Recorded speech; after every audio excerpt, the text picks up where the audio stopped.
नमस्कार।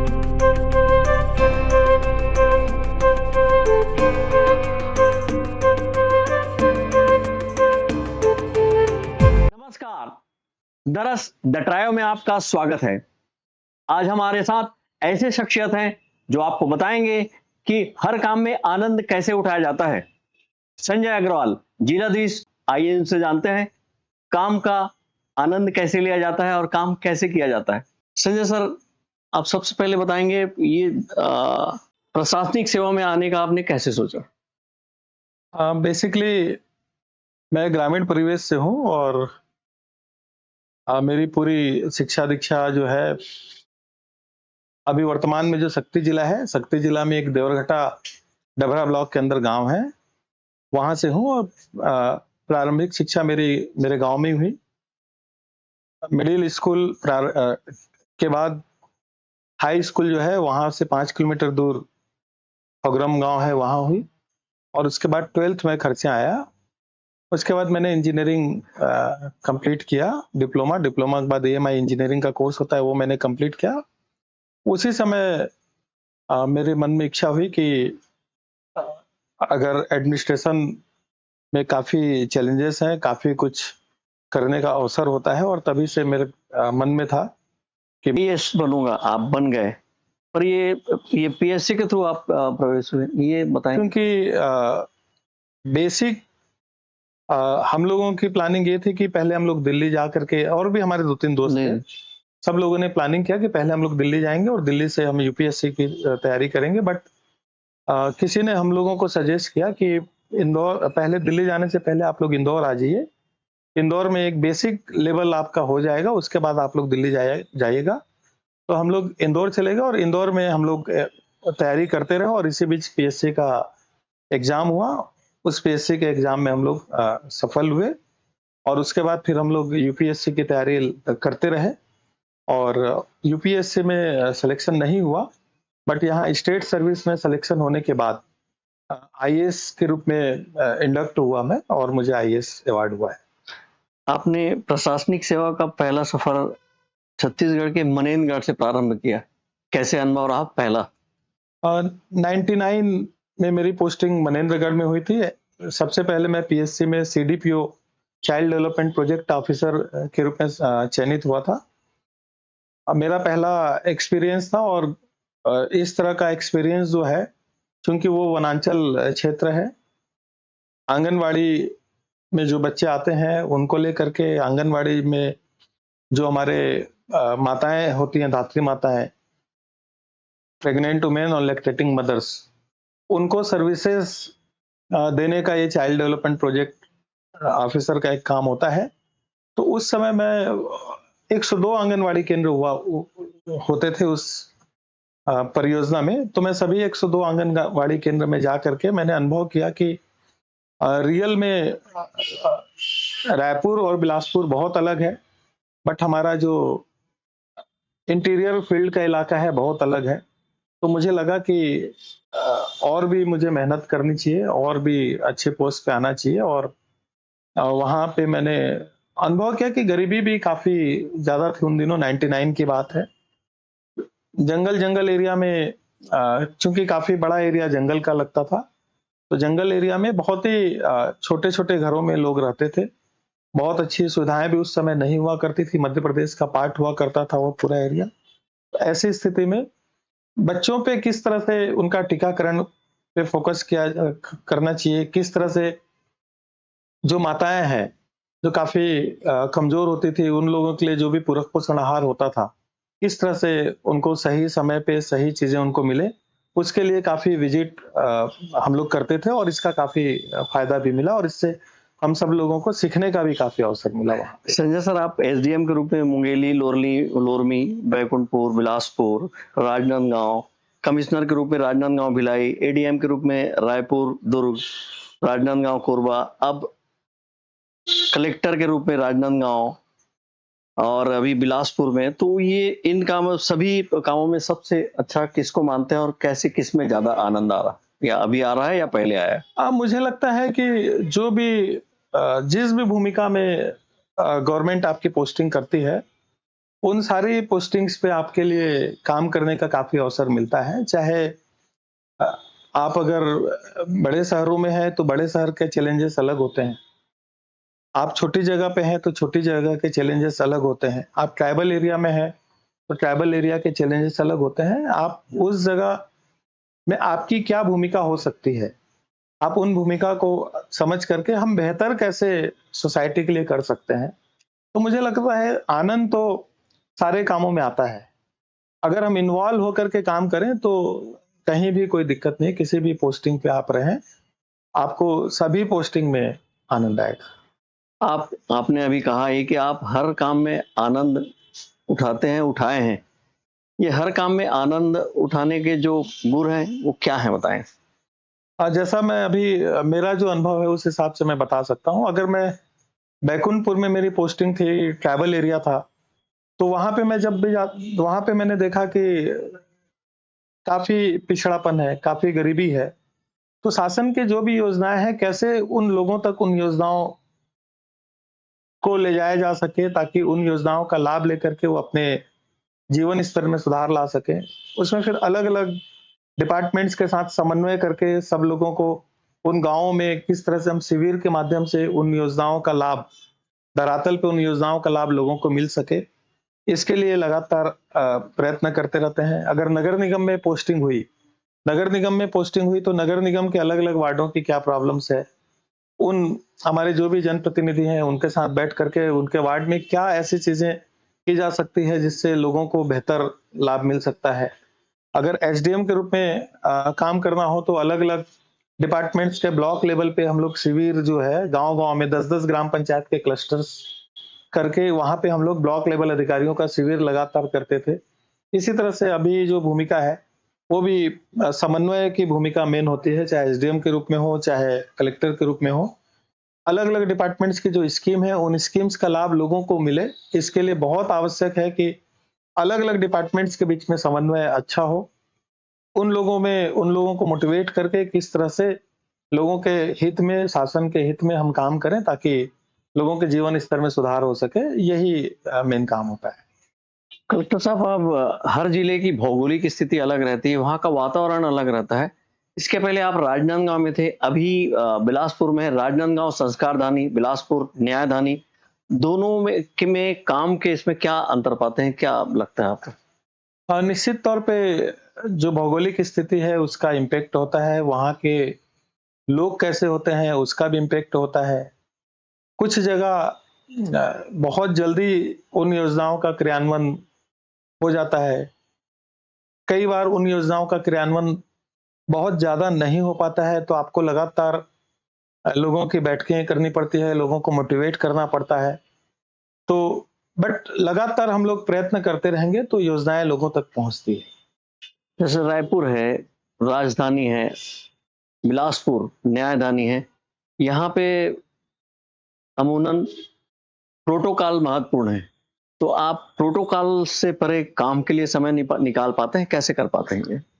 अ, स अ, चूँकि बड़े शहरों का अपना एक महत्व होता है और प्रोटोकॉल उसका एक बहुत बड़ा अ, हिस्सा भी होता है। चूँकि बड़े शहरों में जब कभी भी आपकी पोस्टिंग होती है तो आपको बहुत सारी चीज़ों में बैलेंस करके चलना पड़ता है। शासकीय योजनाओं का लाभ लोगों को मिले, ये सबसे महत्वपूर्ण चीज़ है।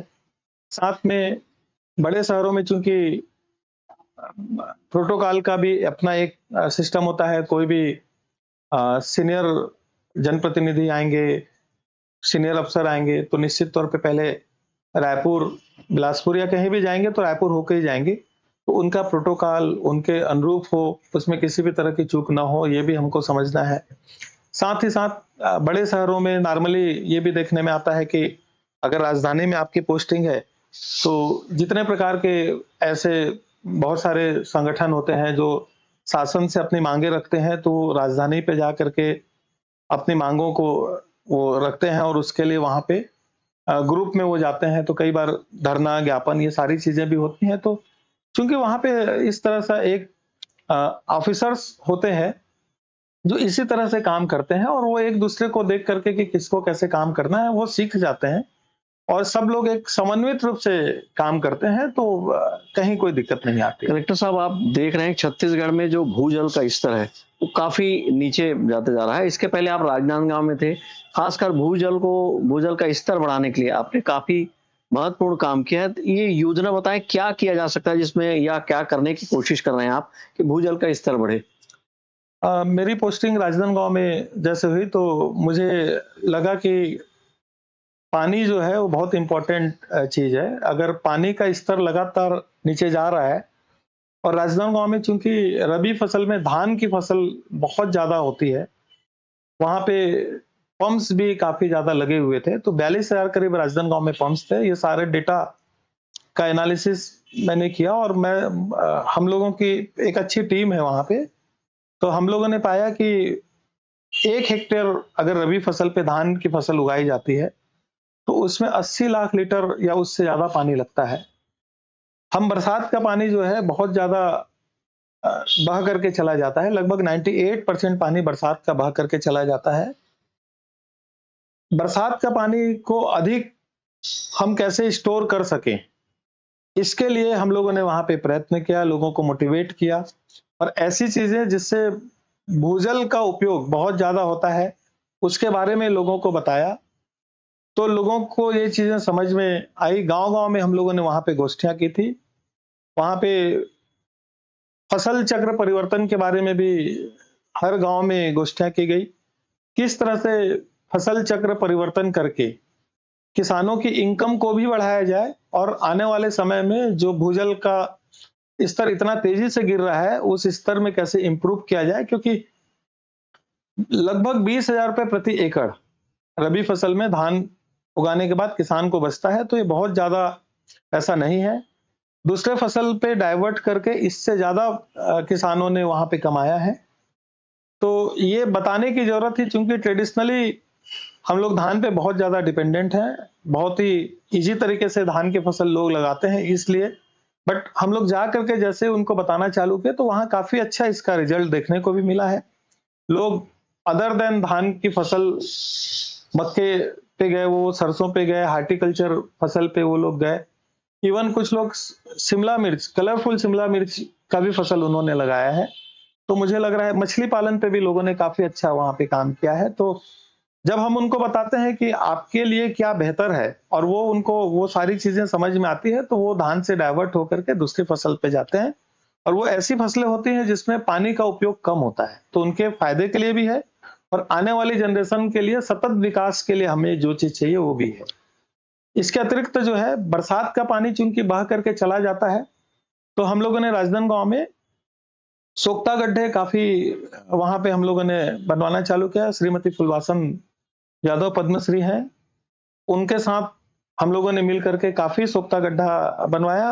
राजनांदगांव में अभी सीओ जिला पंचायत श्रीमती सुरुचि सिंह है, वो और जिला पंचायत की पूरी टीम, जनपद की पूरी टीम, इवन हमारे सारे जनप्रतिनिधि वहां पे इस पूरे काम में वो आगे आकर के बहुत ही अच्छा वहां पे राजनांदगांव में रिजल्ट है। और अभी इंजेक्शन वेल का जो हम लोगों ने काम किया वहां पे, तो मुझे लगता है कि अभी हम लोगों ने टारगेट किया था कि 1,000 के लगभग इंजेक्शन वेल हम लोग राजनांदगांव में बनाएंगे, गांव-गांव में बनवाएंगे। क्योंकि हम लोगों ने एक इंजेक्शन वेल बरगा ग्राम पंचायत है वहां पे एक टेस्ट के तौर पे किया था। बरगा गांव जो है वाटर क्राइसिस होता था, समर में वहां पे काफी दिक्कतें आती थी। एक ट्यूबवेल से इस बार वहां समर में पानी की कोई दिक्कत नहीं आई। तो एक ट्यूबवेल से अगर कहीं पे इतना अच्छा उसका रिजल्ट हो सकता है, तो इसको हम किस तरह से ज्यादा संख्या में सारे गांव में लगाएं, क्योंकि आने वाले समय में वाटर पे डिपेंडेंसी, क्योंकि जल जीवन मिशन का भी काम सब जगह हुआ है, चल रहा है, तो यदि हमारे वो सोर्स ही सस्टेन नहीं करेंगे तो जल जीवन मिशन में पानी भी, पाइपलाइन में पानी भी नहीं आएगा। तो बहुत आवश्यक है कि हम लोग जो भी वाटर बॉडीज हैं, वाटर के जो सोर्सेस हैं जिससे ड्रिंकिंग वाटर भी आता है, उसको भी हम रिचार्ज करें। तो इसके लिए बहुत अच्छा एक राजनांदगांव में, और 300 से अधिक इंजेक्शन वेल राजनांदगांव में अभी तक बनाए जा चुके हैं, और इसी मॉडल को हम लोग कोशिश कर रहे हैं हम लोग बिलासपुर में भी स्टार्ट करें। बिलासपुर में बिल्कुल आपने सही कहा। बिलासपुर में जिस तरीके से अरपा नदी भी आधा है, इसमें साल में आधा 6 महीने तो लगभग सूख सी जाती है। और जो एरिया है बिलासपुर का, उसमें अगर कितना भी आप कैचमेंट उसका ये किया जाए, वाटर हार्वेस्टिंग किया जाए, तो उतना पानी स्टोर नहीं हो पाएगा, अंदर स्तर नहीं बढ़ पाएगा। तो ये जो योजना है बिलासपुर के लिए भी प्रासंगिक लग रही है आपको?